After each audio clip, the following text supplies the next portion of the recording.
11월 10일 목요일 오늘을 여는 말씀 함께 나누겠습니다. 사도신경으로 신앙 고백 드리겠습니다. 나는 전능하신 아버지 하나님 천지의 창조주를 믿습니다. 나는 그의 유일하신 아들 우리 주 예수 그리스도를 믿습니다. 그는 성령으로 잉태되어 동정녀 마리아에게서 나시고 본디오 빌라도에게 고난을 받아 십자가에 못 박혀 죽으시고 장사된 지 사흘 만에 죽은 자 가운데서 다시 살아나셨으며 하늘에 오르시어 전능하신 아버지 하나님 우편에 앉아 계시다가 거기로부터 살아있는 자와 죽은 자를 심판하러 오십니다. 나는 성령을 믿으며 거룩한 공교회와 성도의 교제와 죄를 용서받는 것과 몸의 부활과 영생을 믿습니다. 아멘.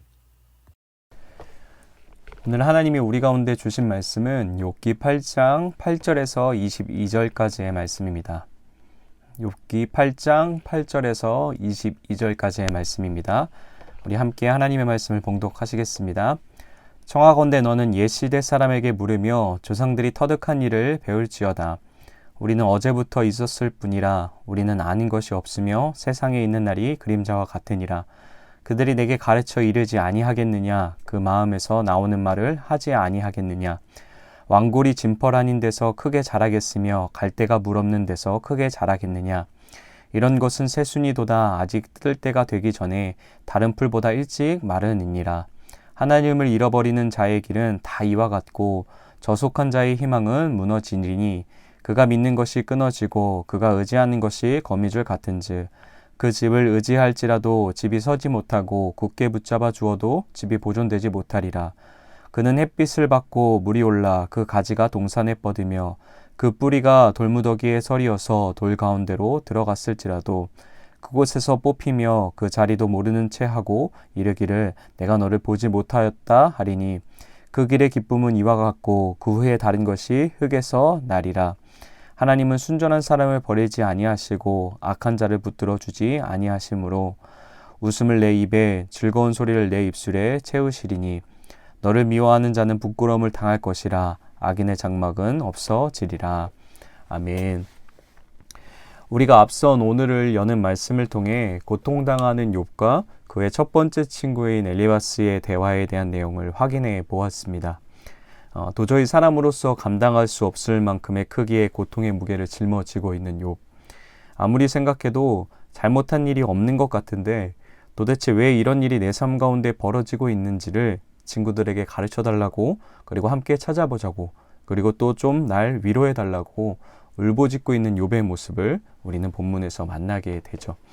그러나 그의 친구였던 엘리바스는 어떤 위로나 힘이 되지 못한, 오히려 그가 가진 상처에 소금을 뿌리는 듯한 차가운 옳은 말들만 나열하게 됩니다. 그런 차가운 옳은 말 앞에 선 욥의 반응은 너무나 예상할 수 있는 당연한 것들이었죠. 엄청난 크기의 절규와 고통을 호소하며 자기의 이야기들을 이어가는데요. 욥은 엘리바스의 말에 전혀 동의하지 못하며 강력하게 반발하는 모습 또한 보이게 됩니다. 그러면서 욥은 자신이 매우 억울하고 고통스럽고 도저히 이해할 수 없는 일들을 감당하고 있다고 애절하게 다시 한번 항변하게 되죠. 아직 첫 번째 친구와의 대화밖에 이어지지 않았는데 벌써 욥의 마음은 한계치를 넘은 절규와 신음으로 가득 차 있는 것 같습니다. 또 그렇게 너무 아파하고 있는 자신을 나무라고만 있는 친구에게 몹시 서운하며 배신감까지 느끼는 감정 또한 쏟아내고 있는 욥을 우리는 함께 살펴보게 됐습니다. 그러나 그런 상황 가운데서도 욥은 어제 김수경 목사님이 전해주신 것처럼 말씀 안에 간간히 위로와 기쁨을 발견하며 살아가게 되죠. 끈질기게 말씀을 놓고 싶지 않은 발버둥을 이어가게 됩니다. 하지만 말씀이 고통당하는 욥에게 참 유일하게 부여잡을 수 있는 소망이 되는 건 맞았지만 어떤 면에서 이 말씀은 욥이 그토록 자기의 생명을 하나님께 거두어 달라고, 제발 하나님의 손으로 나의 생의 끝을 볼 수 있게 해달라고 하는 이유가 되기도 했습니다. 왜 그럴까요? 욥은 하나님의 말씀을 거역하고 싶지 않았던 겁니다. 지금 악착같이 어떻게든 말씀을 붙들며 안간힘을 쓰며 버텨왔지만 이제 너무 큰 한계에 도달하게 된 것이죠. 영적으로나 체력적으로나 완전히 방전된 상태에 내몰려서 기력이 쇠할 대로 쇠했기에 고통을 견딜 힘이 욥에게 남아있지 않았던 것 같습니다. 그러니 이런 고통의 삶을 더 살다 보면 하나님께 범죄할 수도 있으니, 하나님의 말씀을 끝내버릴 수도 있으니, 그런 일이 있기 전에 차라리 하나님의 말씀을 붙드는 삶으로 생을 마감하는 것이 더 낫다 여기며 지금 하나님께 자기의 생명을 거두어 달라고 호소하고 있는 거죠. 또한 이어서 자기의 삶 속에 이러한 고통의 문제를 허락한 하나님을 이해할 수 없음, 또 억울함으로 더 이상 세상을 살고 싶지 않다라고, 살 소망이 내게서 끊어졌다라고 하나님께 항의하며 자기의 감정을 절규와 탄식으로 토해내는 욥을 7장에서 다시 한번 보게 됩니다. 이런 하나님 앞에 항의하는, 어쩌면 조금은 불경스러운 욥의 말과 상황을 지켜보던 두 번째 친구인 빌닷이 이제 바톤을 이어받아서 욥을 향해 다시 한번 직설적인 이야기를 전하게 되는데요. 그것이 오늘 읽은 8장의 내용입니다. 첫 번째 다마인 엘리바스가 욥의 상황을 진단하며 내린 결론과 크게 다르지 않은 이야기들을 전해주게 되죠.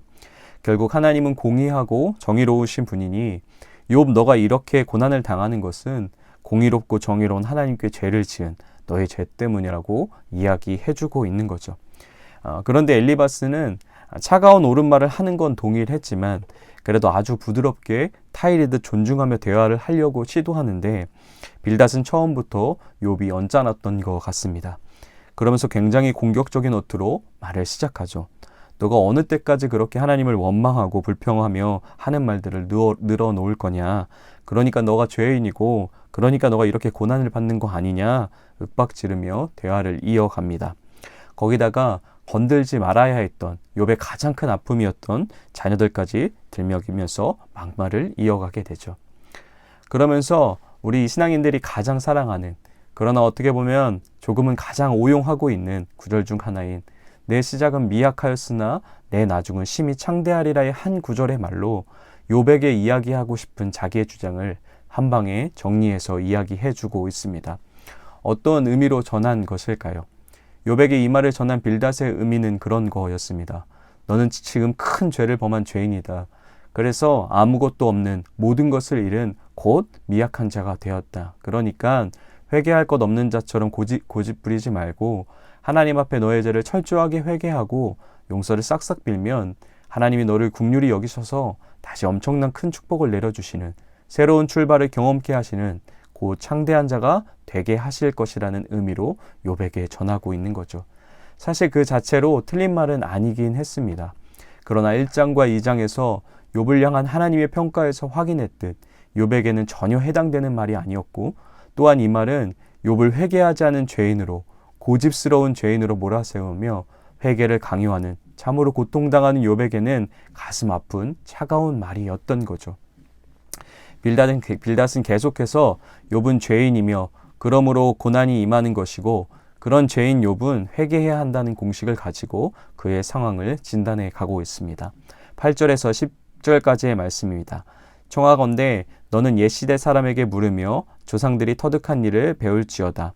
우리는 어제부터 있었을 뿐이라 우리는 아는 것이 없으며 세상에 있는 날이 그림자와 같으니라. 그들이 내게 가르쳐 이르지 아니하겠느냐. 그 마음에서 나오는 말을 하지 아니하겠느냐. 아멘.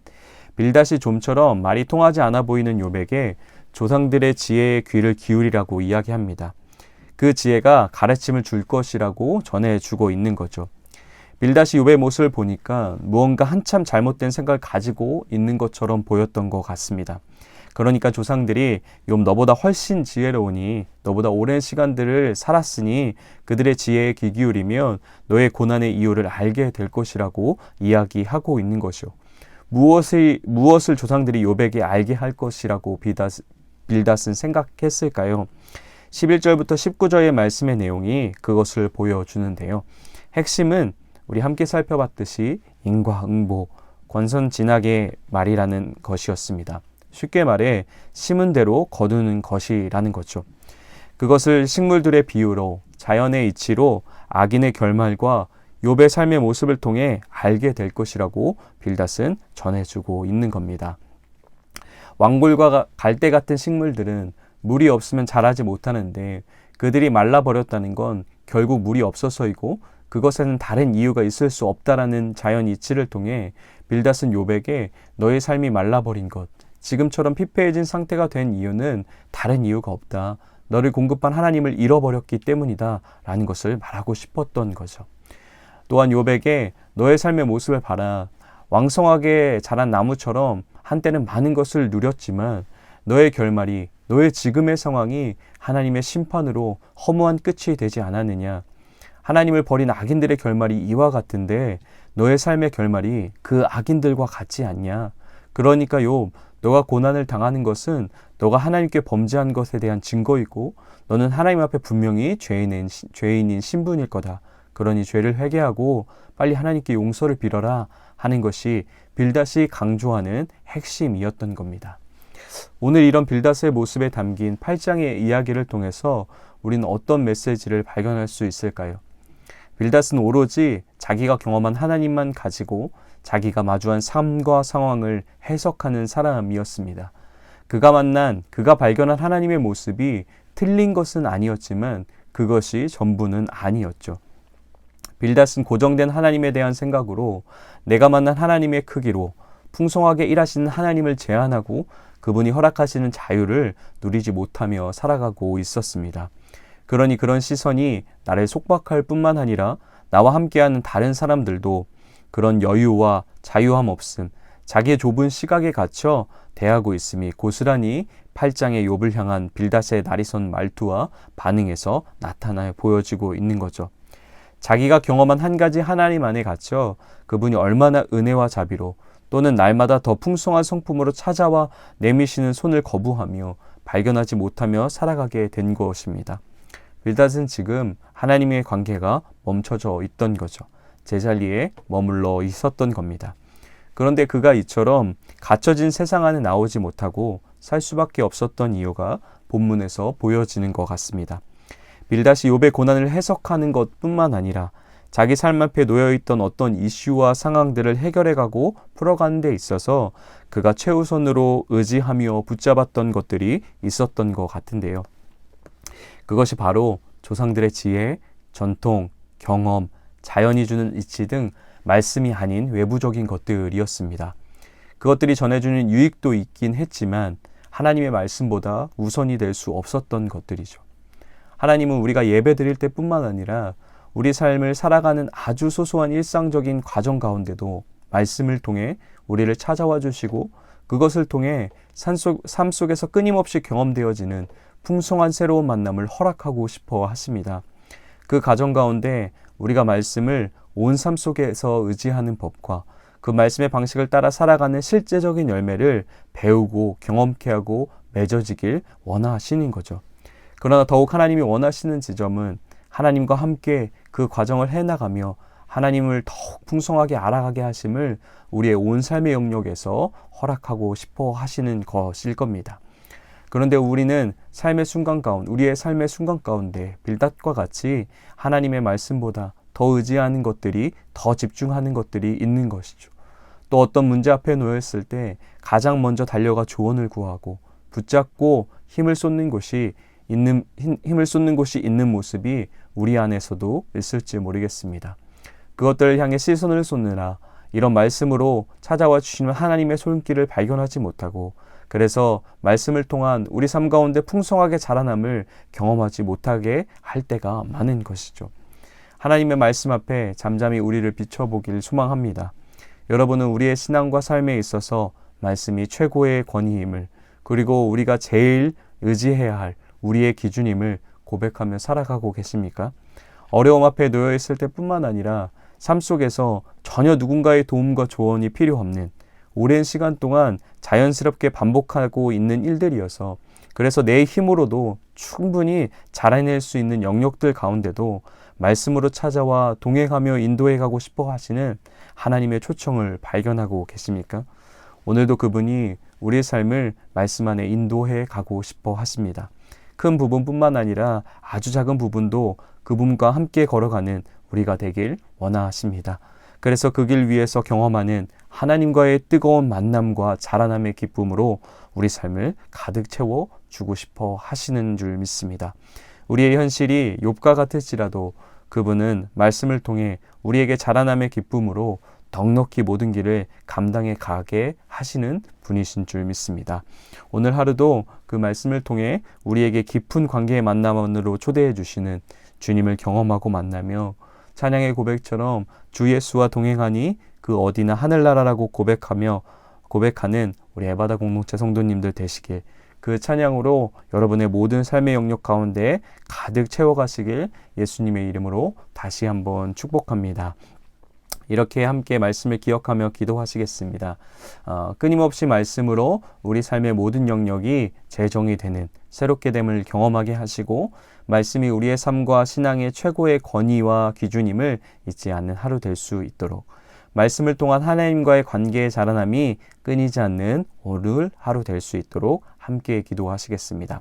가정을 위해서는 하나님을 알아가는 기쁨과 자라남이 가정 안에서도 항상 멈추지 않을 수 있도록, 교회를 위해서는 말씀 안에 흘러나오는 사랑과 긍휼의 시선으로 서로를 바라보고 섬겨가는 교회 될 수 있도록, 나라를 위해서는 아픔과 고통 가운데 신음하는 분들에게 실제적인 위로와 도움의 손길이 끊이지 않는 나라 될 수 있도록, 오늘 공동체 기도 제목은 이준하 집사님을 위해서 우리 함께 같이 기도하겠습니다. 개인의 기도 제목은 게으르고 나태한 모습을 버리고 새해부터는 성령님의 인도함을 받아 요구하시는 모습으로 변화할 수 있도록, 가정을 위해서는 우리 내 식구 믿음 안에서 견고해질 수 있도록, 교회를 위해서는 코로나로 인해 소홀해진 기도와 예배를 챙기고 전화라도 교제가 이루어져 가는 서로를 돌아볼 수 있는 공동체 될 수 있도록, 사회와 나라 온 세계를 위한 기도 제목은 하나님 뜻에 합당한 나라를 진정으로 위하는 진실된 지도자가 선출될 수 있도록, 이렇게 우리 함께 이준하 집사님을 위해서 함께 같이 기도하겠습니다. 또 계속해서 우리 최 목사님의 건강을 위해, 또 감기로 또 아파하시는 김수경 목사님을 위해서도 또 계속 함께 기도하시겠습니다. 또 지체들 가운데도 몸이 아프고 마음이 아픈 지체들이 생각나신다면, 그들의 기도 제목이 생각나신다면 함께 간절함으로 기도하시겠습니다. 우리 각자의 자리에서 하나님 앞에 간절하게 기도하시고 주기도문으로 모든 예배 마치도록 하겠습니다.